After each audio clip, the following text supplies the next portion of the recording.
I'd like to declare that I'm a practicing lawyer, shipping lawyer in a maritime law firm. I have two supplementary questions. One, it's been reported that T&T Salvage Asia was mobilized on the same day of the collision at about 2:55 p.m. And it took them just over 14 hours before they were mobilized and finished laying the 200-meter booms around the marine owner. The MPA reported on 16 June at least that Oil Spill Response Limited, OSRL, the largest international industry-funded cooperative providing oil spill response services, was supporting the cleanup efforts.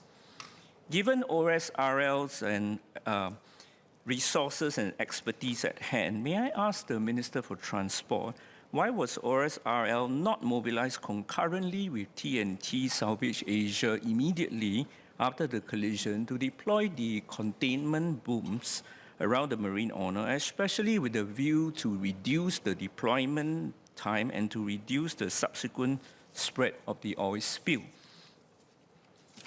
My second question, bearing in mind the time required for T&T Salvage Asia to mobilize for the deployment of booms, and in particular, around the marine owner, would MPA consider reviewing the storage, loading, and mobilization processes of all equipment, including required containment booms, to ensure that mobilization time can be reduced? In particular, will the government consider requiring terminals at places, shipping terminals at locations like Pasir Panjang, Pulau Bukom, Pulau Sebarok, and Jurong Island to have containment booms within easy reach of rescue vessels for quick deployment? Mr. Speaker, can I ask one more supplementary question? Go ahead. Thank you. My third question, has MPA contracted with T&T Salvage Asia for salvage services or for ad hoc oil spill response and recovery work? And if so, would the MPA consider engaging a term contractor providing oil spill response and recovery work to deal with oil spill response and recovery work instead, to facilitate better and quicker response and mobilization? Thank you. Mr. Speaker, I think if I understood Mr. Tan's questions correctly, there's a certain underlying assumption, which is that T&T Salvage had been slow and had not been doing its work properly, if I understood him correctly. I think that's not the case. Let me explain.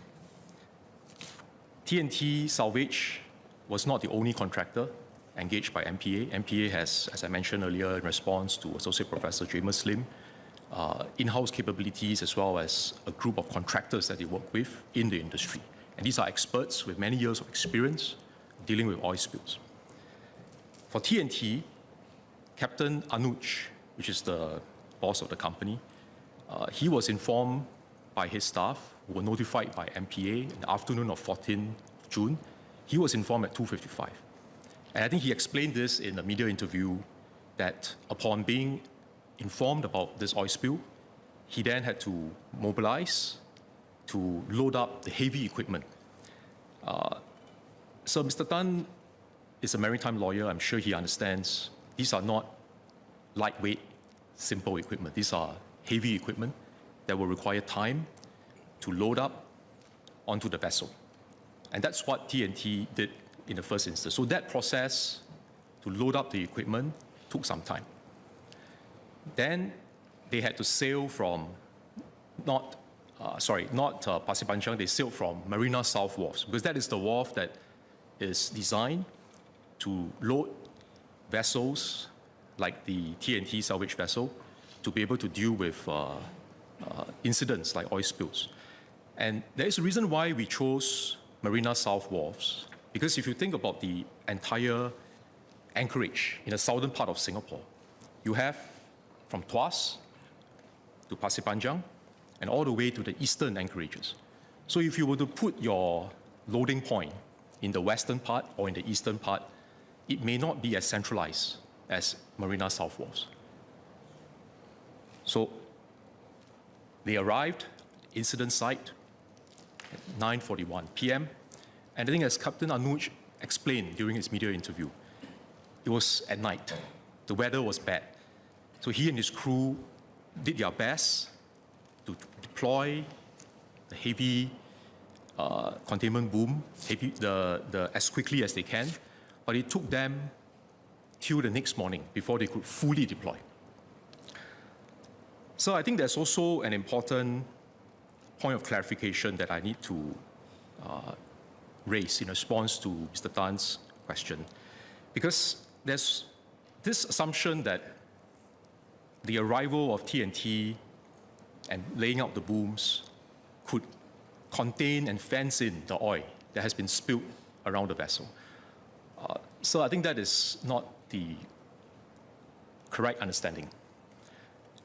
The oil that has been spilled, especially when it is in a large amount, estimated 400 tons, sudden discharge into the sea, it will not stay there. There will be tidal currents, there will be waves, and these will carry the oil and it will float elsewhere.